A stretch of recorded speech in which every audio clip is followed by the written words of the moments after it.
Jodey concluded his remarks by quoting the late Professor Said, I will also.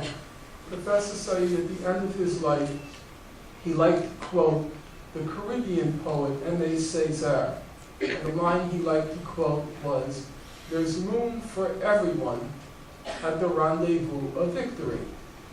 There's room for everyone at the rendezvous of victory. Just be fair. Be reasonable. Allow for everybody that dignified life that you want for yourself. Allow everyone to have that same chance at life's happiness that you want for yourself. There's no guarantee that we'll be happy in life, because human beings have a propensity for messing things up for themselves. Nonetheless, we're all entitled to the same crack or chance at life's happiness. To not allow for some people to languish in abject misery day after day after day, and the abject misery being periodically punctuated with merciless, murderous assaults on their daily life. If you say, I agree, I'm for everybody having a dignified life, then there's room for you at the rendezvous of victory. Now, I've been at this now for nearly 30 years. I first got involved in Israel invading Lebanon in 1982. And it's a very sobering thought that the whole of my life passed involved in this.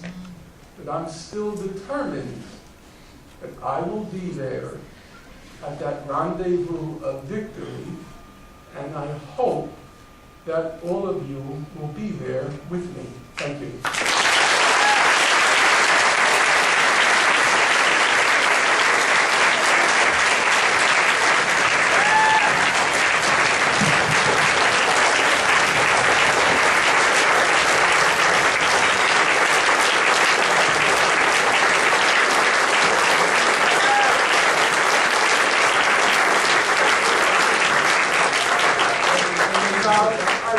Very much. I spoke to Youssef. At maximum, maximum, we have 25 minutes, because we have to speak later this evening at Riverside. So let's try to make maximum use of those 25 minutes.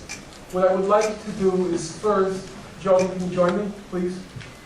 What I would like to do first is for Jodey and I to hear from dissenters in the audience. People were extremely respectful of Jodey and myself. Some of you may have found difficult what either of us had to say. So as we pursue the questions and answers, let's just say the first 3 questions will come from dissenters in the audience, and let them have their say, because they were polite in letting Jodey and I have our say. Real quick, people with questions, there's a mic right here. You can walk up and ask your question. Keep it brief, please, and have a seat after you ask your question.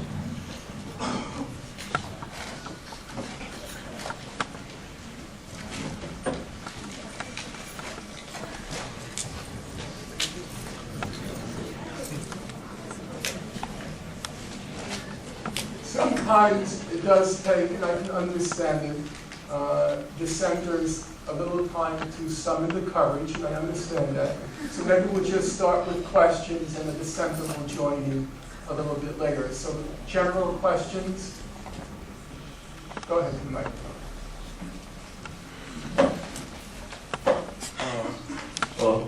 Well, 2 questions. Do you view Dr. Ahmadinejad as a liberator of the Middle East?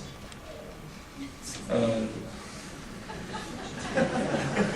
second question is, should there be an international coalition movement for victims of all occupied territories like Karabakh in Azerbaijan, or the Kosovo Serbs, or the Irish in the north? The first question I have to say is on the order of, do I support the production of pizza in Brazil? I don't know what it has to do with anything, so I can't really answer. If there was anything I said in my remarks or Jodey's remarks that will have led any of you to conclude from them that I believe Mr. Ahmadinejad is a liberator in the Middle East, then I would say at the University of Irvine there is an even more rampant use of mind-altering drugs.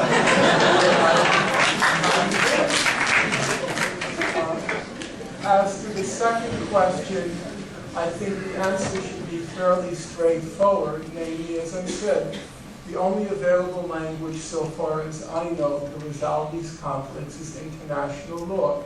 And I think that same law should be applied across the board. But of course, we shouldn't use the excuse that there are other conflicts in the world such that we should ignore the one in Israel and Palestine. Everybody has every right to focus on the Palestine occupation for a very simple reason, which should be straightforward to everybody in this room. So, for example, Amnesty International, right after the Gaza massacre, it published a report entitled Fueling Conflict. And Amnesty International said three things in the report. It called for a comprehensive total arms embargo on Israel and the Palestinian and Gaza. The report called for a comprehensive arms embargo. And then it said three things. Number one, the United States is by far and away the chief arms supplier to Israel. Number two, Amnesty said, under international and domestic American law, it's illegal to transfer weapons to a consistent violator of human rights, which Amnesty said Israel is. And number three, which is the most pointed response to the question, Amnesty said, you don't like what happened in Gaza? What happened in Gaza could not have happened were it not for, and now I'm quoting Amnesty, were it not for U.S. taxpayer money. We made it possible. And that's just not a rhetorical phrase. If some of you or all of you were appalled by the use of white phosphorus, every single white phosphorus shell used in Gaza, every single one, was made in the United States. Every single one. So it seems to reason that we should focus most on those crimes in the world for which we are most responsible. And therefore, it's perfectly legitimate that we here would be focusing on that occupation. Thank you for being here. I have a general question. Well, it's not really general, but lately I've realized that the perception of, or an image of Israel personally has been changing. I don't know if it's just something with me and the people around me, not with Arabs or Muslims, just the random person on the street that I run into has it like they're more open, they're more willing to listen. So my question is, do you think it's because of the Gaza war or the attack on Gaza, or because of the Goldstein report, or is there even a changing perception going on in the nation?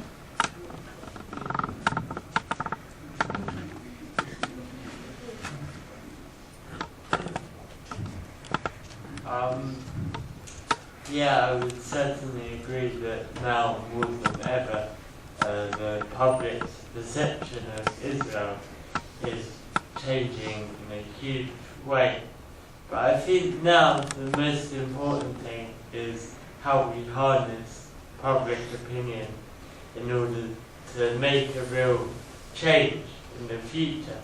I think it's important that we make this movement grow now more than ever. If we were to adopt the Black Panther philosophy of each one, teach one, then we could make this movement grow. And you know, before I was living in Betleim,